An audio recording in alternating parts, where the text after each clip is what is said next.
let's take it back to how this all started, which is obviously at BCW Anniversary 6. Vicki, you had a rematch with Anthony Gangone, you know, Grand Dragon Championship from Queen of the Four. So tell me, this time around, what was your mindset going for that rematch?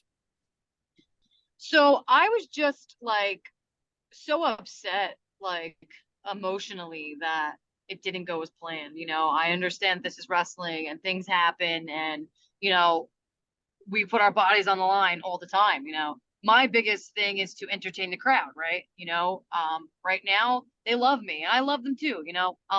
Like I said, can I be a little bit of a princess sometimes? Yeah, but I love the fans, and I'm here to give them what they, come to see.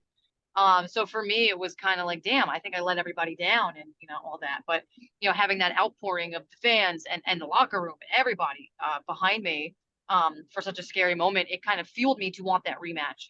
So that rematch was everything to me. One, I respect Gangone. I think he's one of the best on the scene the last few years for sure. And I felt like I was deserving of stepping in the ring with someone of his caliber.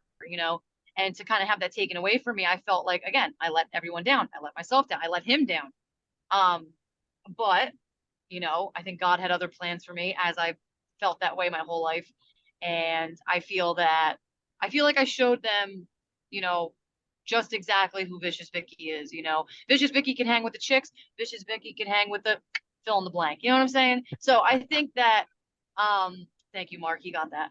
I think that, again, it was just completely earned, and I'm not cocky. I'm very confident, and I think I earned that title shot. And I think I showed everybody that literally nothing can break me. Mark said it best, man. I've been thrown a lot of crap my way, and to be standing here and to even be talking about it, anything with the neck is scary, first of all, okay? Anything with the neck is terrifying. But the fact that I was able to not succumb to that and just like go for it, like, I'm living the dream, man. Living the dream, right? And It's now when that it's inspiring. Like, what Vicious Vicky went through is inspiring. You see the kids rally around her. She's been visiting these high schools recently. You see the kids rallying behind her just because of, like, who she is. She was once that little girl, following a dream, looking at these wrestlers, wanting to be them. And now she's doing the same for these little girls out there. That, it doesn't matter the gender, who she's facing in the ring. It doesn't matter the obstacles that are being thrown in her way, that she's a fighter and she's going to fight through it no matter what. Hell, if Vicki could have gotten up after that unfortunate incident back in Queen of North 4 with her neck, she would have. How many times have people have to say, stay down, stay down, stay down? It was scary. I was there at ringside. And as a friend, I felt helpless. And it sucked to see, but to see her to overcome that, like pretty much like the next day, overhearing the fact that, like, yo, I'm good to go. When's my rematch? Like, that's amazing. That's amazing. I was literally on the stretcher, like, with a tear going down my eye, because again, I didn't know, like, I could move, but like I still didn't know what I did. It was just a scary moment. And I remember, like, I'm going, damn, I really wanted to have that match, like, and got cleared, and immediately I was like, rematch. I want a rematch. I want to. It was a hell of a match, by the way. I got the opportunity to do commentary for that one. Honestly, Vicki, you didn't disappoint anyone. The fans were behind you all the way. At one point, they're chanting, "You deserve it," right in the middle of you giving it the twist of fate, because we all thought that was a 1, 2, 3. And if it wasn't for Nana, things would have gone differently. But as you said, God had other plans. I think so too, man. I do. And like you guys keep saying, the fans were in her corner, but, at Queen of the North 4, Anthony Gangone didn't have anybody in his corner, but here at Anniversary 6, he did. He had Prince Nana, and that kind of made things a little bit tricky. But Mark, you came and stepped in and was right there for Vicious Vicky. Tell me, what made you want to step in and help her out? And I mean, you got your sunglasses broken in the process. I did. Gangone decided to throw a water bottle in my face for whatever reason. I guess he didn't like the interview I did with Vicious Vicky earlier before. Felt we were a little too chummy, I guess. Listen, did I play a little bit of favoritism at the commentary booth that day? Of course, because I, just like everyone else, was so behind Vicious Vicky. I was on the train. Listen, I've been on that train from day one. We're back in our days at BWF together. You It's know, true. like she was a manager even at that point in the very Yep. beginning. We had a bond, we had a friendship because I was a manager as well. And then to see her climb through the ranks, win her first championship ever, got to do commentary for that, and just see the rising star of Vicious Vicki and what she became to be and what she is now. I mean, how can you not support that? How can you not be behind that? And so when opportunity presented itself right there, you know, Samira, you were there. You know, Anthony Cole, I mean, it just all lined up perfectly. Anthony Cole just so happened to be right there. We all heard the fans. I know Anthony Cole. I know good business, right? I'm a businessman and I am a performer. I understand all these things, right? The biggest show of the year, you want your fans to leave happy, right? You want your fans to especially in the biggest show of the year, you hear Vicious Vicki, you hear him clamoring for her. You hear what's going on. Probably a good amount of them were there just because of her, because of that rematch. And I just merely suggested to put her in a triple threat match, right? In the women's championship match. Give her another chance. And you saw Vicious Vicki's chest. Vicious Vicki took a beating that day. To think, it's for anyone to say that Vicious Vicki had the advantage going in that triple threat match is out of their mind. Yep. You're not wrong. Yeah, that felt a little unfair at first, but you know what? I felt like it was battle wounds, battle scars. It showed my toughness. It showed, what to me it was like a symbolism of my life, where it was like, look at my chest, look at all these marks, look at all of this on me, and I'm still victorious, So I think that I proved to not only the fans, but to myself even, that, man, I really can hang. And Mark, honestly, good on you. One, for being a good friend for that, but two, being a good business person and knowing, hey, I'm going to put my faith in this person here, and I think they're going to come and shine through it. Now, Absolutely. I don't know. It was good for business for BCW. It was good for business for Vicious Vicki. It was honestly, it was good for the fans. Oh, and that's why we're here, right? For the fans. And we all heard that pop at the end when you won the women's championship. Did we not hear it? Were we not right? You're 100% right. And Samira, I don't know if this is going to be one of your questions, and I'm sorry if I'm jumping here, but Lala, I respect Lala. Like we're cool. And I even said in that moment, those closing moments, like, I'm so sorry, Lala. Like, I gotta do what's best for me. Like, and I think she understood that. I think she was pissed. We kind of talked it out a little bit, but I think she understands, man, because she would do the same thing, respectfully, right? But it's true. I think I was looking out for myself. I'm a gold collector. I saw the moment, I saw the opportunity, and I fought for that. I might have not gotten that pinfall on my own, technically, but I fought hard in that match, and I really fought hard in the Gangon match. I wrestled twice that night. I got my ass kicked. I gave it my all. I deserved it. I did. All that while recovering from a neck injury. How about that? Yep. Talk about a comeback story, Samira. Let's go. Mic drop. Where's my car? I mean, after all of this, I feel like we've already kind of covered the in-between and we've, got there, but there is somebody we are missing in the world of BCW behind the scenes, and that is Governor AJ Pan here. AJ Pan made some comments saying, the title was stolen, it went over his head, and that, Vicki doesn't need you, Mark. What's your response to these comments, you guys? Vicki, if you don't mind, I'm going to lead off with this one.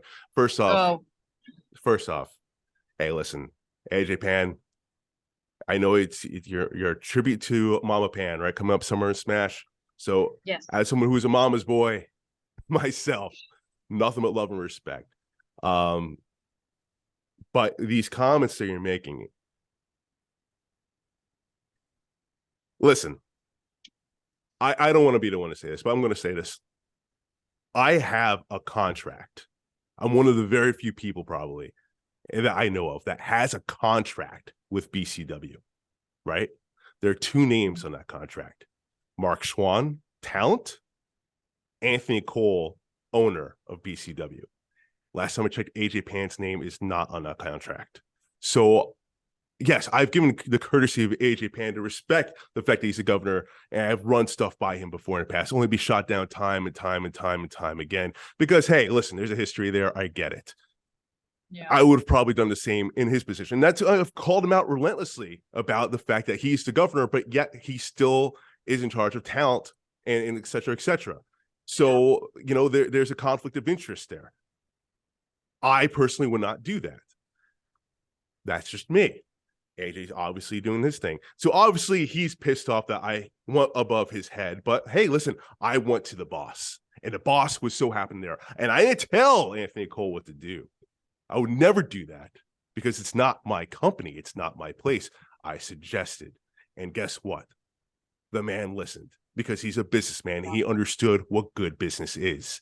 And again, if you disagree with me, I recommend please watch that match, BCW Anniversary 6, Vicious Vicki versus Ruthless Lala versus Kelsey Regan for the BCW Women's Championship. And you'll hear at the end, the big pop at the end of why the fans were rewarded and they got what they want and what good business is.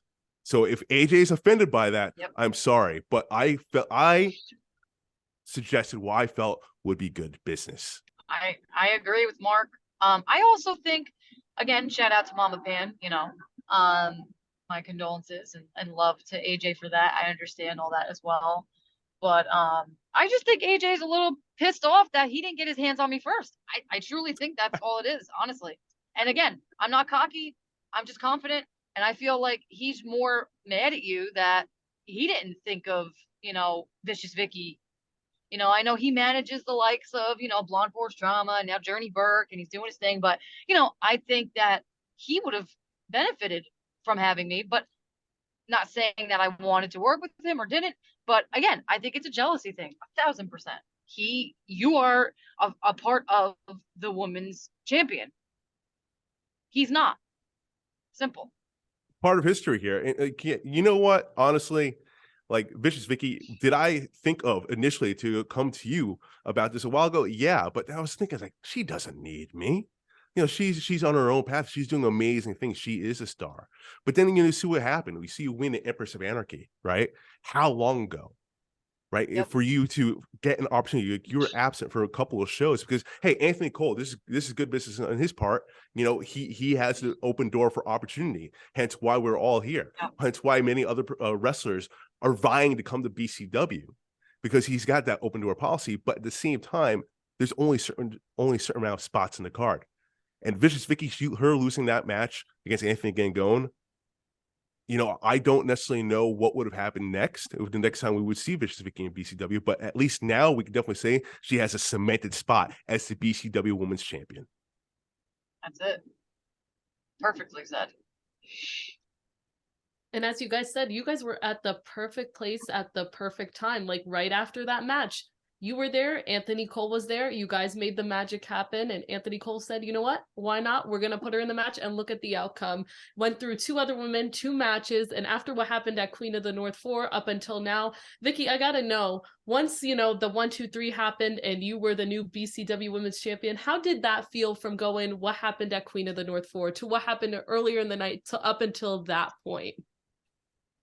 I felt like it was awesome. I mean, I was very confident that I may have secured the championship from Anthony Gangone, and not being victorious and given an opportunity the same exact night to be the anchor of the women's division meant the world to me, so I think for me, long fought hard battles, is what I'm all about. And, that was a particular situation I was in where I didn't think that I would even have a shot at Gangone's title, and I did. So to be thrown into the mix with the women and, pave that way again and represent the company, it's what I do, and I felt like holding it in my hands. I was just like, yep, this is exactly where I'm meant to be. This was exactly the right time. And again, I represent companies and I'm proud to do that for BCW. And I mean, I have some breaking news for you guys. I mean, talk about defending titles. I mean, you are going to have your first title defense June 18th at Summer Smash, tribute to Mama Pan. And it's against Danny Moe. And she was actually the winner of Queen of the North 3. And she's cashing in, what she won. And to know every Queen of the North winner has won their cash in. So do you have any words for Danny Moe? So I respect Danny. You know, there's no ill feelings towards her at all. I know what she's capable of. I've been watching her for a long time. She's super competitive and really great in the ring. And I know that, you know, my money's gonna be cut out for me. You know, so I think the only thing I could say is just be ready for a fight, right? Vicious Vicky fights. That's what she does. There's nothing flashy. There's nothing fancy. I just fight, you know, and now I'm protecting something that's very sacred to me. Anytime I hold something that's gold in my hands, it's very sacred to me. It's like a child. You know, I literally nurture it. I love it. I water it. I polish it. It's in a case in my house. I take care of my stuff, man. So, you know, for me, if that's on the line, my life is on the line. That is the extreme that I take things to. So, you know, just beware. You know, Vicious Vicky's ready to fight. That's all it is. Hey, listen, Danny Moe is a hell of a competitor. You know, she's a well-accomplished wrestler. Listen, I've been guilty, Vicious Vicky, sorry, but on Shot of Wrestling here, one to watch. I named her one to watch for this year, right, in the Indies, because of just like how damn good she is. So it's not lost on any of us, and it's not lost on me either about the history of Queen of the North and the prestige that goes along here too. But hey, listen, there's a lot of pressure on Danny Moe right now, more than anything, because she has that weight on top of her. No Queen of the North winner has lost, right, that championship opportunity. They've all gone to become champions. That's great. That's nice. But guess what, Danny Moe, as good as you are, you're not Vicious Vicky. Well, let's face the facts here. Wasn't champion when those cash-ins happened, so that changes the whole landscape of the game. Like, you know, like that's it. I'm the champion. Vicious Vicky's the champion, which means things are a lot different. Things changed. Like I said, landscape changes in this company now. Like, I'm head bitch in charge now, and respectfully so. You know, I'm not saying that in a negative way, but I'm very protective of my belongings, and said title is my belonging. So we have goals. We have a mission here at BCW to reshape the women's division. Ruthless Lala has done a great job. She set the foundation. She set the bar. And we're going to take that to other whole new heights. We're going to bring stardom to New Jersey. We are going to, you know, Samira, true story. Did you know New Jersey was supposed to be the original home for Hollywood? Did you know that? No, I did not know that. Well, guess what? We're going to bring that back. We're going to make that a reality. Then we're going to start a BCW at the Mecca of indie wrestling right now, Ridgefield Park, New Jersey. And it starts June 18th. Summer Smash. Happy Father's Day, by the way, because that's a great gift for me. Let's go. Day for you. Hell yeah. I'm here for it. You guys are speaking of Hollywood here, and like you said, this is Hollywood Inc. This happened, BCW Anniversary 6. So I gotta know, are we gonna see potentially new members to join? I mean, I call Vicious Vicky the first star of Hollywood Inc. for a reason, because she is the first, and B, she's not going to be the last. So my eyes are always open for talent. But as of right now, I am focusing on Vicious Vicky as my star client, because I don't have, actually, you know, I don't have clients. I don't like that word. I don't have clients. We have stars, right? That's what Hollywood Inc. is about. Vicious Vicky is a star, and there will be other stars to come. Do we have any closing remarks before we end this here for the BCW faithful and Shot of Wrestling? I will just say that, again, you know, this isn't a threat. This isn't anything like that. But, you know, your new BCW Women's Champion, Vicious Vicky, everything changes, right? I think Mark said it perfectly. I think Lala paved the way. I think she did an amazing job at carrying the women's division. She carried that torch for a long time, and she's damn good. But now I'm here, you know, and things change. Whenever I'm in charge, whenever I'm the face of a company, everything changes. And I am 100% going to keep that flame burning for Lala, but also maybe add a little bit more, you know, fuel to the fire, if you know what I'm saying. Spice things up a little bit. Yes. Yes, add a little flair to it, baby. Make it Hollywood. Make it a star. Make this the main attraction. Make New Jersey the place to be. Make BCW the place to be, because the women's division is going to whole new heights, Samira, and it starts and ends with Vicious Vicki. Let's go.